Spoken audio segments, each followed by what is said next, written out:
অৰুণোদয় যোজনা 1250 টকাৰ পৰা ক্ৰমে 1000 টকা মাহিলী লৈ যোৱাৰ বাবে 1 আগষ্টৰ পৰা প্ৰতিটো চৰকাৰী আঁচনিৰ সুবিধা নিয়মীয়াভাৱে অসমৰ ৰাইজে পাব পাৰে।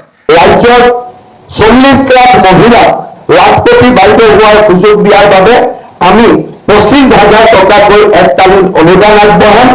2 লাখ চৰকাৰী চাকৰি আমি কি ধৰণে কেনেকৈ দিব পাৰিম এই বিষয়ে সিদ্ধান্ত ল'বৰ কাৰণে মুখ্য সচিবৰ অধীনত এটা টাস্ক ফ'ৰ্চ গঠন কৰি দিছে আৰু 3 মাহৰ ভিতৰত এই টাস্ক ফ'ৰ্চে ৰিপৰ্ট দিব যে কেনেকৈ অহা 5 বছৰত আমি 2 লাখ চৰকাৰী চাকৰি দিব পাৰোঁ। চতুৰ্থ শ্ৰেণীৰ কৰ্মচাৰীয়ে কাম কৰি আছে, তৃতীয় শ্ৰেণীলৈ তেওঁলোকে প্ৰমোচনৰ সুবিধা পায়।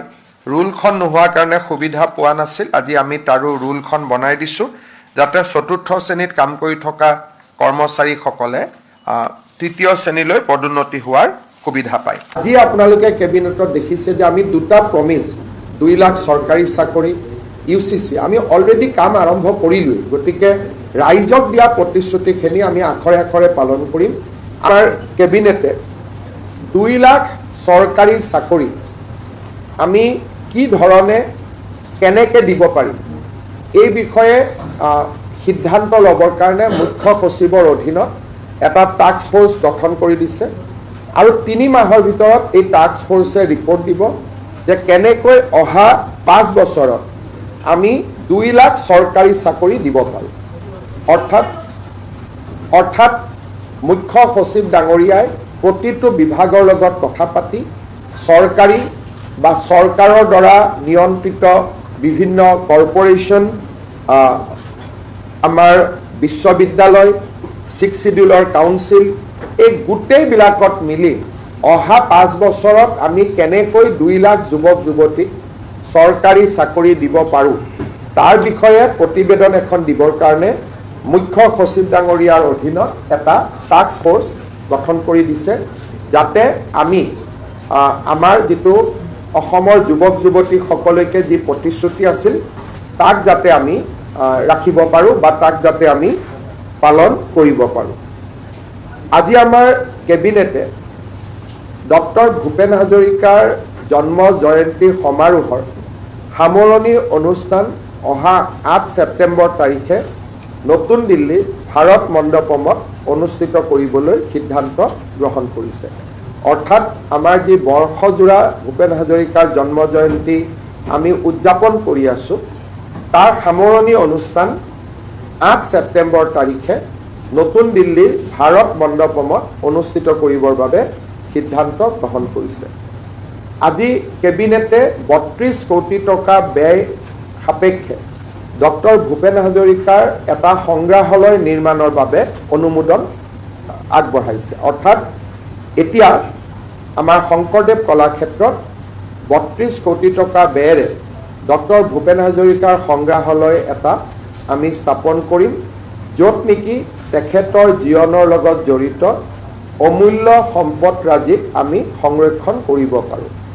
ইয়াৰে 13 কোটি টকা নৰ্থ ইষ্ট কাউন্সিলে দিব। অৰ্থাৎ টোটেল 33 কোটি টকাৰ বা 32 কোটি টকাৰ নৰ্থ ইষ্ট কাউন্সিলে 13 কোটি টকা দিব আৰু 20 কোটি টকা ৰাজ্য চৰকাৰে আগবঢ়াব। আজি সেই প্ৰকল্পটো আমাৰ প্ৰথম কেবিনেটতে অনুমোদন জনোৱা হৈছে। কলাক্ষেত্ৰত হ'ব।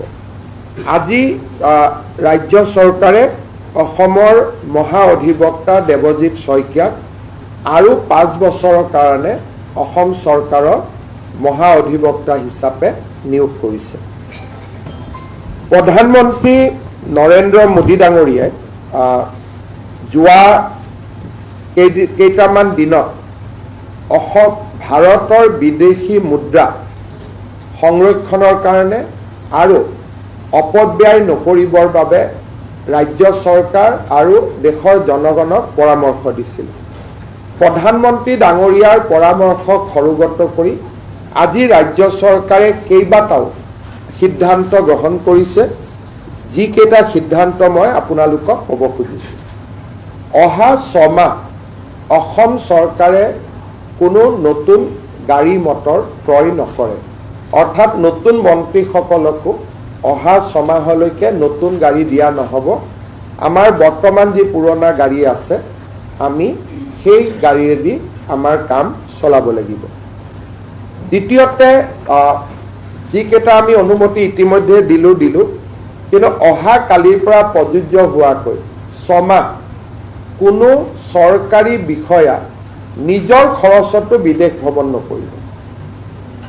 বহুত সময়ত মানুহে কয়, এজন অফিচাৰে কয় যে মই হলিডেত যাব খুজিছোঁ থাইলেণ্ড, ছিংগাপুৰ, আৰু আমি এইটো লিবাৰেলি আমি অনুমতি দিওঁ।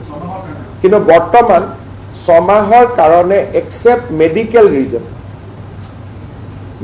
ৰিজনক বাদ দি কোনো চৰকাৰৰ মন্ত্ৰী বা বিষয়াই বা কৰ্মচাৰীয়ে বিদেশ ভ্ৰমণ কৰিব নোৱাৰিব 6 মাহৰ কাৰণে, বোথ অফিচিয়েল এণ্ড পাৰ্চনেল। কোনো ধৰণৰ অফিচিয়েলিও বিদেশ ভ্ৰমণ নকৰে আৰু ব্যক্তিগত টকা দিও বিদেশ ভ্ৰমণ নকৰে। চৰকাৰী বিদেশ ভ্ৰমণ অকল মুখ্যমন্ত্ৰীৰ আগতীয়া অনুমতিৰে সম্ভৱ হ'ব। কিন্তু চৰকাৰী বিদেশ ভ্ৰমণৰ ক্ষেত্ৰতো ছেমিনাৰ বা কনফাৰেন্সত আমি যিমান দূৰ সম্ভৱ হয় গুৱাহাটীৰ পৰাই ভিডিঅ' কনফাৰেন্সত অংশগ্ৰহণ কৰিবলৈ আমাৰ বিষয়াসকলক আমি অনুৰোধ কৰিছোঁ। ৰাজ্যপালৰ পৰা আৰম্ভ কৰি আমাৰ প্ৰতিটো পৰ্যায়ৰ চৰকাৰী বিষয়া মন্ত্ৰীসকলৰ কনভয়সমূহ সৰু কৰা হ'ব নিৰাপত্তাৰ দিশটোক বাদ দি।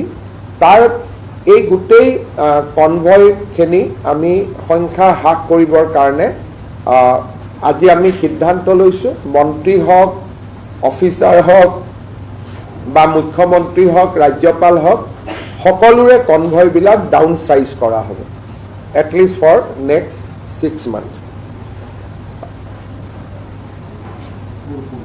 যোৱা বছৰৰ তুলনাত এই বছৰ অসম চৰকাৰৰ পেট্ৰল ডিজেল খৰচ, যিটো চৰকাৰে আমি গাড়ীত খৰচ কৰোঁ, it will be cut by 20%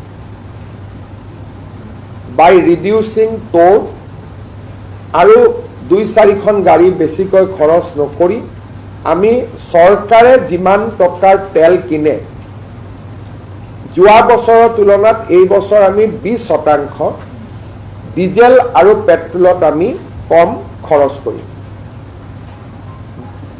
আৰু এটা আজি আমি সিদ্ধান্ত লৈছোঁ যে অহা 6 মাহ অসম চৰকাৰে কোনো বিদেশী বস্তু ক্ৰয় নকৰিব।